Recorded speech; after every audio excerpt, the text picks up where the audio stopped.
A Kansas planning commission looked at an $860 million data center and said no.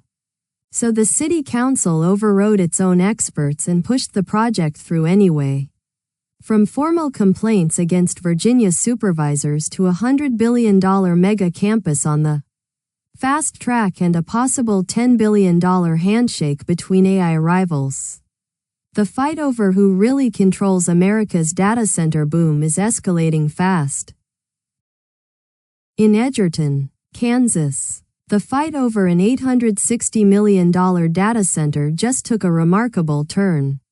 The city's own planning commission voted 3-2 to reject the final plans from Dubai-based developer DAMAC Digital, after the company failed to answer basic questions about noise levels and future expansion. Residents packed the meetings in opposition, and neighbors across southern Johnson County have spent months pushing back, even demanding a moratorium the council declined to pass in June. Then the city council overrode all of it, unanimously, sending the project at Logistics Park, Kansas City forward anyway. The developer still needs its final plat approved, and that heads back to the very same planning commission in August, but the message from City Hall was unmistakable. This data center is getting built, whether the commission and the neighbors like it or not. That kind of decision-making, done over residents' objections, is exactly what's drawing legal fire elsewhere.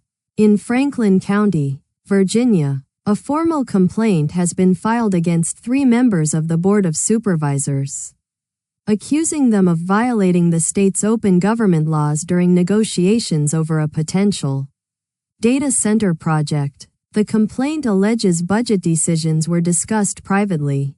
Meeting agendas were controlled by a small group of officials. Public access to meetings was restricted.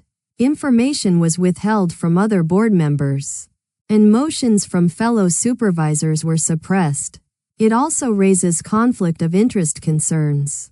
Residents have been demanding transparency for weeks, packing board meetings and insisting the county negotiate in the open.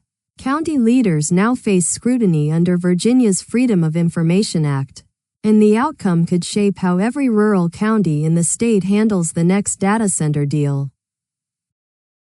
And all that local anger is starting to move actual votes. A new report from Fortune describes Texas as the Wild West of data centers. Hundreds of facilities are coming to the state, and Democratic candidates are now campaigning directly against them in Republican strongholds. Political strategists are calling data centers the most cross-partisan issue they've ever seen, with polls showing only about 1/3 of Americans approve of the pace of construction. Some analysts say the backlash is strong enough to put Texas up for grabs in statewide races. State utility agencies are feeling the heat too. The Public Utility Commission says it's taking action to shield ratepayers from data center costs. When the reddest big state in America becomes a battleground over server farms, every politician in the country takes notice. Underneath the politics sits a very real bill, and it's landing on ordinary families. A day after the White House expanded its ratepayer protection pledge, analysts pointed out an uncomfortable truth. The pledge is voluntary and non-binding, and some warn electricity bills could still jump as much as 40% in the hardest-hit regions. Moody's Ratings put it bluntly in a new sector report. The current system lacks adequate mechanisms to make new entrants pay for new power supply, and instead socializes those costs across all customers. The evidence is already in. PJM, the grid serving 67 million people from Illinois to Virginia, saw its latest capacity auction clear at $325 per megawatt day, the maximum allowed, while supply fell nearly 7 gigawatts short. Researchers estimate data centers have already added $23 billion to the public's electricity bills. Electricity is only half the resource equation. Water tells the other half of the story. In drought-stricken Austin, Texas, The City Council has approved a resolution directing the city manager to explore water conservation rules for the region's thirstiest industries. Data centers and semiconductor manufacturers chief among them. The concern isn't abstract. Texas data centers consumed more than 50 billion gallons of water in 2024. Enough to supply a city the size of Austin itself for months. And the state's reservoirs keep shrinking through a punishing drought. Nationally, researchers have found that roughly 2/3 of planned American data center projects are sited in areas already facing water shortages. Austin's move is only a study for now, but it signals where fast-growing Sunbelt cities are heading. If the industry wants their land and their power, it's going to have to answer for their water.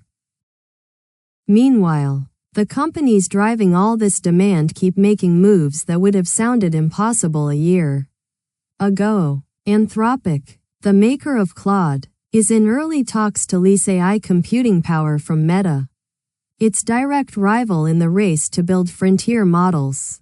The potential deal is worth about $10 billion over roughly 2 years.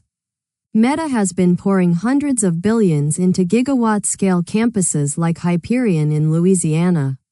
And leasing spare capacity would help offset that staggering build-out. Anthropic, for its part, has its own $50 billion data center program and has reportedly signed more than a dozen letters of intent for additional leases. Compute, not talent, is now the scarcest resource in AI.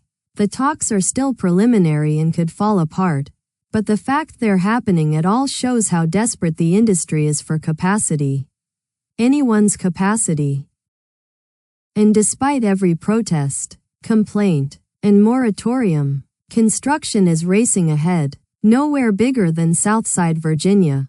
The Pittsylvania County Board of Supervisors has approved a resolution supporting expedited permitting for Stack Infrastructure's $100 billion data center campus at the Southern Virginia megasite at Berry Hill, one of the largest projects ever proposed in the United States. The Denver-based developer plans a build-out stretching 15 to 30 years, creating roughly 2,500 jobs over the next 2 decades. Stack says it will shoulder all grid integration costs with Appalachian Power and run operations on recycled water drawn from regional infrastructure connected to the Dan River.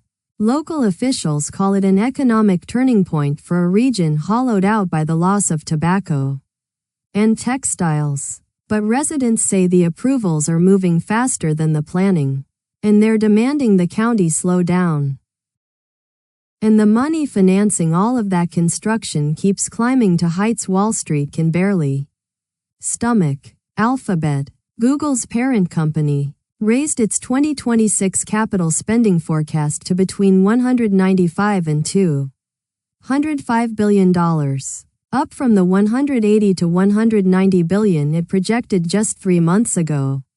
Nearly all of it goes to AI and cloud infrastructure, the data centers, chips, and networks behind the boom.